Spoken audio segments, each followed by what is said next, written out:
What's up, everyone? This is Christian Duke, and you're watching Strength Addicts on IG Live, brought to you courtesy of BlackstoneLabs.com. That's right, this is the Dust V2, my favorite pre-workout. Be sure to check out the Blackstone Labs Legion today. If you're not a member, be sure to apply. And big thank you to Jared for setting up all these interviews for me. He's the man to contact if you want to be featured here on Strength Addicts IG Live. Also, big thank you to our supporting sponsor, TitanMedicalCenter.com, for all your TRT, medical weight loss, immunotherapies, and so much more. Visit them today at TitanMedicalCenter.com. So today I'm really happy because I got Stacey with me today. And I got to tell you, she is just a fantastic athlete, fantastic member of the Blackstone Labs Legion. She is from Northern Ireland. She grew up in the Netherlands. Now she lives in Cyprus, which is 7 hours ahead. Right now, as we speak, it's 9 o'clock at night. So it's going to be awesome to have her on. I do appreciate the request there, Nicola Morgan, but I have a guest today, so unfortunately I have to decline. But if you're in the Blackstone Labs Legion and you want to be featured here, I've received some amazing DMs with some really powerful stories. But again, it's not my call. You've got to contact Jared Brown, and he will see when we can get you in on here. So I want to say hello to the mayor of bodybuilding, Dan Dillon. I want to say hello. A couple other folks came in here. Some folks I recognize, some I don't. And guys, I don't like to really mess around too much on the phone because of the fact that my hands are gigantic and I might throw the live off. So last night I had Veronica Colon on here. It's available. The interview's available at Strength Addicts on IGTV. Tomorrow I have Dan Mulder from the Blackstone Labs Legion, so be sure to tune in tomorrow for that. And then next week we have some new guests as well. Lots to talk about also, guys. As you know, Glycolog is back in stock, so make sure to head on over there to blackstonelabs.com and check that out. Art says, hope you have a great interview, brother. Have to go run errands. Well, brother, I appreciate it so much that you came by to show support. And that's something that I tell Jared and I tell PJ all the time, that it's just so special to see Art or to see Todrick or to see Steph Loki, just to see Blackstone Labs Legion people come here. That is so important because I really feel like it just builds an amazing, rapport amongst all of you guys. And it also shows the guests that they have a lot of support. And then I also encourage you guys to watch these interviews on IGTV afterwards because they're available on IGTV here. Soon they may be available at the Blackstone Labs Legion page too. I got to talk to Jared about that. We literally just started talking about a week and a half ago. So we've got a lot of plans and I want to help him as much as possible. So make these interviews as accessible to you as possible. You can go to strengthaddictsradio.com, which is totally brand new, but that is going to be all MP3s. I've got Art's interview there. I've got Todrick's interview there. I will have Steph Loki's. Steph Loki's is the next one that's going to go up there. The interview with Steph was huge. It was like, I don't know how long it was. I think it was like 70 minutes long or something like that. That's available on IGTV, but it will also be available on YouTube and SoundCloud as well. Now, I'm not sure if Stacey is in here. Stacey, if you're in here, just like wave or something, because I don't want to click on this option too many times. Some more stuff about Stacey, which is really cool. She competed for the first time at 30 years of age. She did really well. There she is. And she actually competed at a world stage for physique-based sports, which is really cool. Let me see here. I hope I don't mess this up. My hands are so damn big. But then again, I'm a big guy, so I would look ridiculous if I kind of like get a job at the circus. I think she's coming on here. Hey! Hi. How are you? Good. I got in okay then. Yeah, you look great. It's my first ever live, as I told you, ever. Oh I haven't even God. done a live on my own Instagram, so. Well, this is going to be the beginning. This is the beginning of greatness here for you. So you are in Cyprus. My gosh, that's such an interesting. It's a beautiful country, and I'm a history buff, so I know about the tensions between the Greeks and the Turks and the whole history. It's a very sought after island. But before we talk about Cyprus, tell me a little bit about you. So you're from Northern Ireland, but you grew up in the Netherlands and now you live in Cyprus. So talk to us about that whole transition. Well, yeah, that's it really. I was born in Belfast, Northern Ireland, and then we moved to the Netherlands when I was 9 years old, I think. And I was there for 18 years, I think. And then I went back to the Republic of Ireland. No, I went back to Belfast first, actually, for 2 years. Then I went to the south of Ireland. I was there for about 5 years, and then I ended up in Cyprus. So Very I've been cool. everywhere. Very cool. And now, and from what you told me off camera, you're trying to learn Greek. A little bit, because I can't understand anything. I know all the bad words. That's it. Well, that's good. That's helpful. That's definitely helpful. So guys, Cyprus is actually, I believe it's divided, right? The UN has like a buffer zone, I believe, and like the Turkish side is the tip, but the bigger side is Greek. And so I imagine you live on the Greek side. And then the capital, from what I understand, I don't know if it's still the case, but it's actually split in two, right? Yeah, that's correct. But if you come here and you call it the Turkish side, they will tell you off. You have to call it the occupied north. I'm sure. I'm sure that they would add some spit to my food at no extra charge.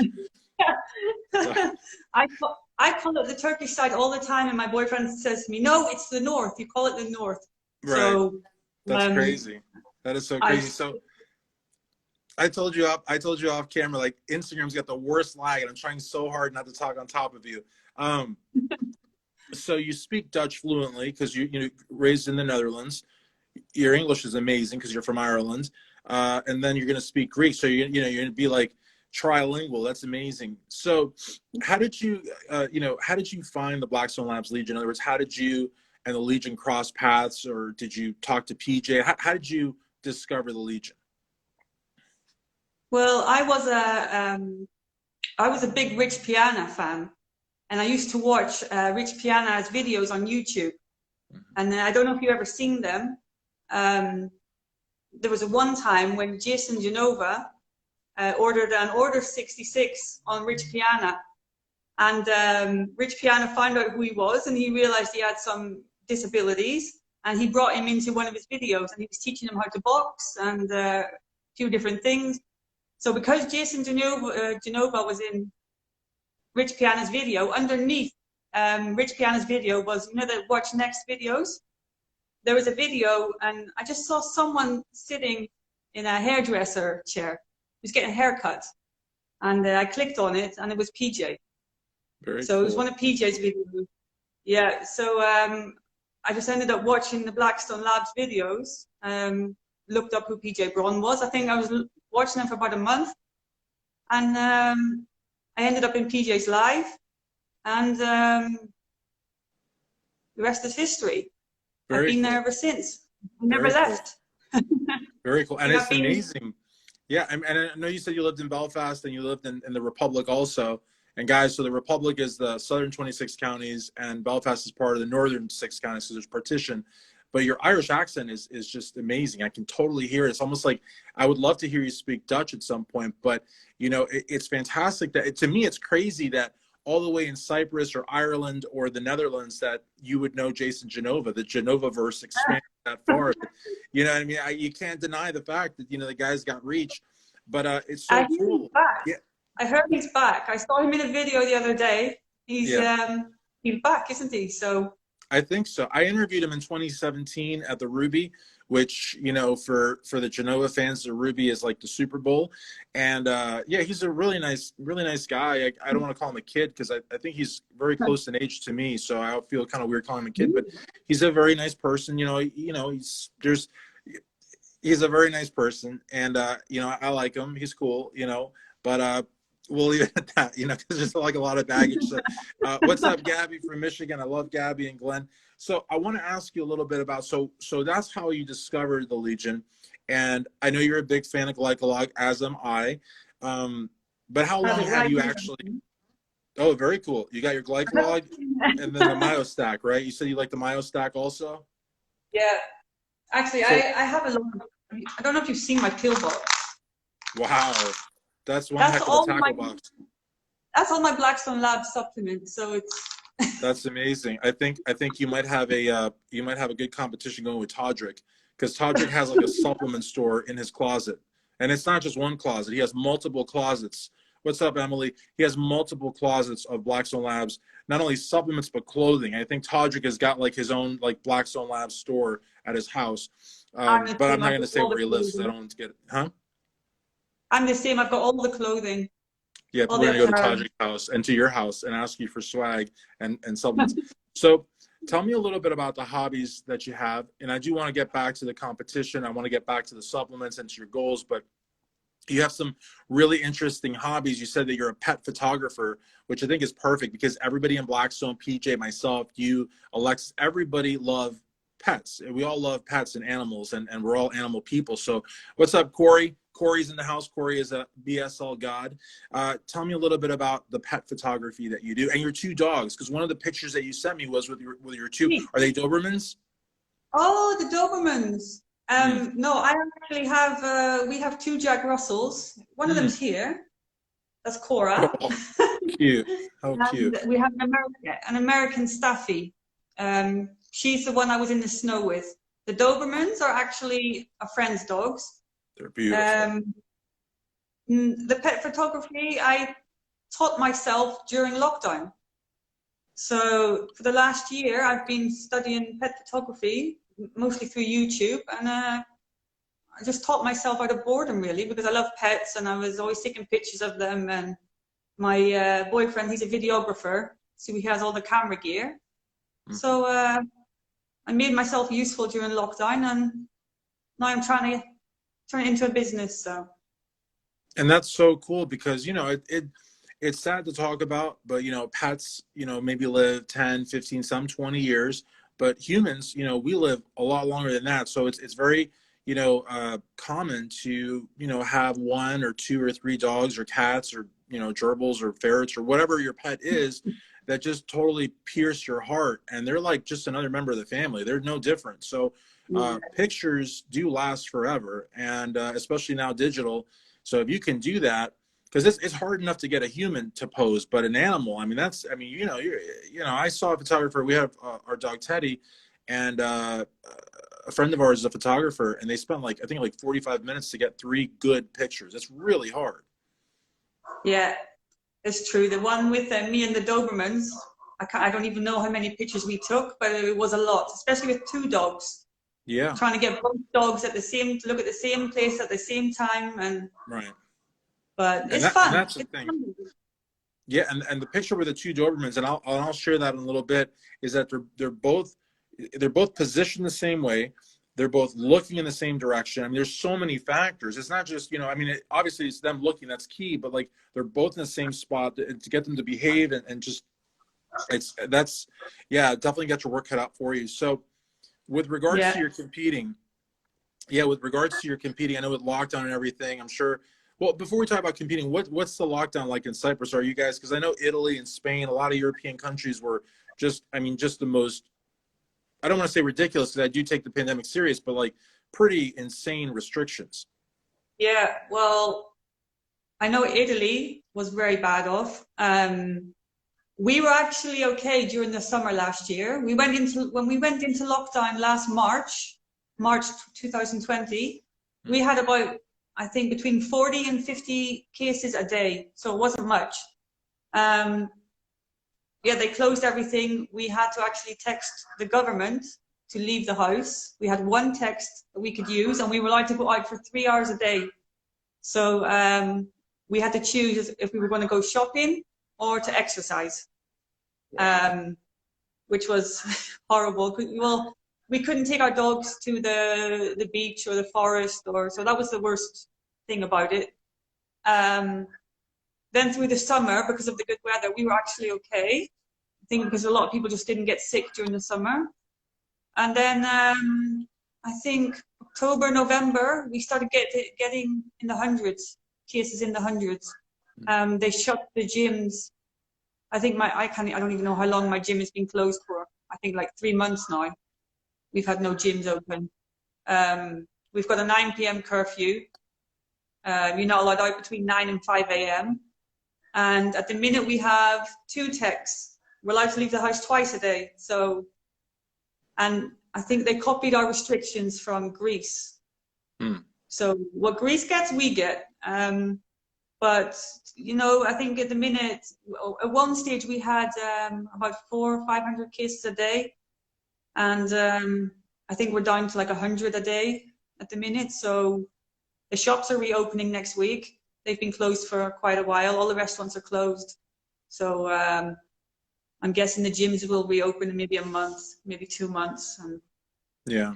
Well, I'm going to welcome Blackstone Baller in the house and JoyFit Pro. But that is really, really crazy. I got to tell you, that's really crazy, Stacey, because you got, DJ Champ. Yeah. He's There you very go. proud of that. He should be. That's an amazing accomplishment. But, you know, and I don't know what the gym owners in Cyprus or really here in New York, I almost said here in New York, here in America. I was born in Jersey, but I haven't lived there forever. I don't know why I said here in New York, but yeah, but I don't know what the gym owners in Cyprus do or anywhere, or the restaurant owners. I mean, you know, a lot of times there's no government assistance for them. You know, there's no stimulus for them. They just go out of business, and it's heartbreaking. You know, and I thought Steph Loki had it bad. I like to name drop different Legion members because I learned fun facts from each one of them. And in Australia, Steph was saying that you weren't allowed outside of a 5-kilometer radius of your home. But geez, the Cyprus guidelines are like almost draconian. I mean, that's Cyprus. I think Cyprus, because here in America we've got New York and Michigan, and they're pretty strict. But I think Cyprus takes it to a whole new level. You actually have to text the government to leave your house. That is insane, absolutely insane. Again, I take the pandemic seriously, but that is insane. It is. You get a reply on your text saying you can leave, and then if you get stopped by the police, you have to show them your text, and if it's within 3 hours, they let you go. If you've passed the 3 hours, you get a €350 fine, I think it is. Ouch. And then I think they take you to court as well. Wow.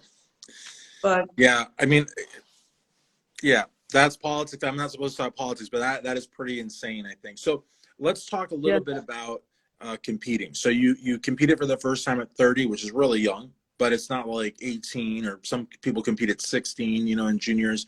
But tell us about the first show that you did. And I know you said that you did it after, I think, something like 9 months, 8 months of training or something like that. You did really, really well.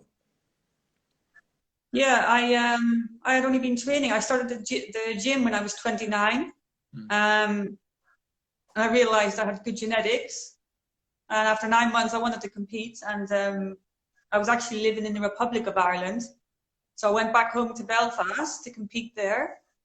I had no coach, no nothing. I had a little bit of help from the former Mr. Ireland, who was Hugh O'Donovan.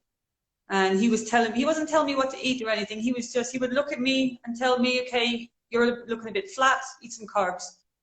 And I basically Googled everything, winged it, went there, got first place. I didn't even know there was an overall. I was dressed, I was ready to go home, and they started calling me back, get your bikini back on, we're not done, you have to do the overall. So I actually ran onto the stage late. The other girls from all the other categories were on stage, and I was still all hyped up because I got first place. So I ran on the stage late and hadn't a clue what was going on. And I still trying to figure, what is this? What is the overall? I already took my trophy. And next minute, they hand me another trophy. So I was That's like, amazing. wow. That's so I won amazing. the overall. Yeah. So, yeah, then they sent me to the World Championships, which was in Cyprus. That was a really long day. It was organized the Cypriot way, so it wasn't organized. I was supposed to be on stage at 10 a.m. I got on stage at 10 p.m. So we were in high heels all day.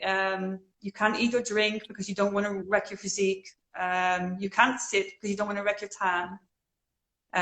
They had men and women tanned in the same room. It was horrible. Normally they separate the two. They had us all in the same room. Got on stage, I got third place. And then 6 months later, I moved here. That's awesome. And I got to say, I don't mean to put you on the spot, but like, I love Steph's accent, but your accent's the coolest. The Irish accent is the coolest. I love it. And it's crazy Mine because is, you've lived in Cyprus and the Netherlands. You were raised in the Netherlands, but you sound like you just like, I don't know, like, I don't know. And I've always wanted to go to Ireland, the Emerald Isle, and I've wanted to go to all 32 counties, and it's just so beautiful. It's so, so beautiful. So, but Cyprus, tell us about Cyprus. So is it mountainous? Is it flat? Is it what, how would you, I mean, I'm sure we could Google it, but I'd rather you tell us. there's a lot of mountains here. The Netherlands is flat, Hmm. though. There's a lot of mountains here, very dry because it's very, very hot over here, the Mediterranean. Um, right now it's winter time. Well, we don't get much of a winter. It's still really sunny here, but if you go up to the mountains, you'll get snow. Very cool. So, but I was laughing earlier because you were texting me, telling me you're not being rude. That this is what you do. You start 5 minutes late, and so in I'm Cyprus, Spanish. We're everybody is never late. on time, ever. It's just never. No, It's, that the Brits are worse. They make it, fashionably late. It's like 1 or 2 hours late for them. So, yeah. But I'm serious um, though. In Spanish culture, if you're invited to a party and you tell them the party starts at 8, and God forbid you get there early, they'll never invite you again. And if you get there on time, it's almost like it's kind of like a D move. You know what I mean? You want to kind of get there half an hour into it, an hour into it. You know what I mean? It's a whole science. But no, I mean I totally get what you're saying. But like 12 hours is a little much. The show starts at 10 a.m. and you don't hit the stage till 10 p.m. That's utter insanity. no, you Pretty wouldn't crazy. mind. You wouldn't mind if you're sitting down watching the show, but when you're standing in heels and you've got a tan, a spray tan, and the tan is very important. So I got off the stage and I left. That was That's it. crazy. I went home and got a burger. So No, yeah, and you can't, yeah, like you said, you can't really do anything because you don't want to mess up, your condition. You can't really eat yeah. anything. It's pretty rigid. So, tell us a little bit about like just closing a little bit. And I'd love to do one of these again, but tell me a little bit about your goals. What are some things you'd like to accomplish, whether with the Legion, with your competing, or just in general? Well, I was planning on competing last year, but COVID put a stop to that. Um, I was then planning to compete this year, but I don't think that's going to happen. Our gyms have been closed. I've been training at home. I've got enough here to keep me in shape, but not to put on muscle. And I really want to do wellness. Mm, Wellness it's not new over here like it is over there now. It's been here for a while. Um, but for my legs, I can't grow my legs at home. I can keep them in shape. I can keep them the exact same shape. I can keep my weight, everything fine, but I can't grow them at home. I need to get back in the gym and use the machines. And so it's probably not going to happen this year. It's probably going to be next year, but you just got to wait and see if what happens in the world. But what I like that you said was the same, also echoed by Veronica Colon, also the Legion from last night's interview. She's a bikini champion like yourself, and she also wants to do wellness, but she's aware that she has to grow into it. You can't just say, well, I'm going to be wellness now. And it's not like that. It's a division. It's got its own look, like bikini, like figure, like women's physique, like women's bodybuilding. And so I think a lot of bikini competitors just say, well, I'm just going to go cross over, are in for a rude awakening, because you have to really have those legs up to par and you have to grow. And like you said, without a gym, you really can't do that. I mean, you can't do that with elastic bands and paint buckets and bags of sand. You need to actually have gym equipment. So, you know what I mean? Yeah. I totally understand where you're coming from. Yeah, it's easy to stay in shape at home. That's not a problem, but to actually put on a good size muscle on your legs and glutes, it's not easy at home with the weights that you have here. You need the Right. leg press, you need the leg extension, and All yeah. that fun stuff for sure. So I think they what is also. your, yeah, Sorry. no, I was just agreeing with you. And so what is your discount code with the Legion? It's my Instagram name, Stacey Wilson C. Very cool. Very cool. And that's I'll give you my that's what name. Veronica does too. Not everybody does that, and it's not required, but I just think it makes it's I think it's good marketing, it's catchy. And I also tell people, like, unless you absolutely have to, don't change your Instagram name a bunch of times, because then Yeah. all all the old posts that have your old account, when people click on it, it's a dead account. So it's like, unless you absolutely have to, you know, sometimes when people turn pro, they change it, or if they get married, they change it. But like, keep it as long as you can, because once you change it, you disrupt your following, and you don't want to do that too much. So yeah. Well, I actually use my middle name because my last name, no one can pronounce it or spell it. please pronounce it, because it's Irish. I would love to hear it. It's Cohi. That's not too bad, but phonetically they might have a hard time saying it. Definitely, I wouldn't have said it. So It was actually PJ who started calling me Stacey Wilson in the live, so I just cool. kept it, and they all know me as Stacey Wilson now. So Very, very cool. fun. So I really want to thank you for doing this. Initially, we had said noon my time, 7 years. Now we agreed to do 2 and 9. So really, really appreciate it, and it's been a blast. I hope we can do it again. And this interview will be available here at IGTV. I can Dropbox you a copy also. It'll be at strengthaddicts.com, Facebook and YouTube, and of course SoundCloud, strengthaddictsradio.com. So thank you so very much to you. Thank you for having me. Absolutely. And thank you to Jared for setting this up. Guys, if you want to get an interview here at Strength Addicts, you've got to go to Jared Brown. You've got to DM him. I have no say. And he puts together a list, and people like Stacey, people like Veronica, people like Dan Tomorrow are people that are just, you know, excelling in the Legion, and you guys are. And he notices, and he knows all of you by first name basis, which is amazing. And then he lets me know, and then we get to do this, which I think is awesome. He's a cool guy, Jared. Definitely, definitely. So I want to thank you once again. I want to thank my title sponsor, blackstonelabs.com, my supporting sponsor, titanmedicalcenter.com. For Stacey Wilson, this is Christian Duke, strengthaddicts.com. Thank you again. Thank you. Bye. Bye-bye.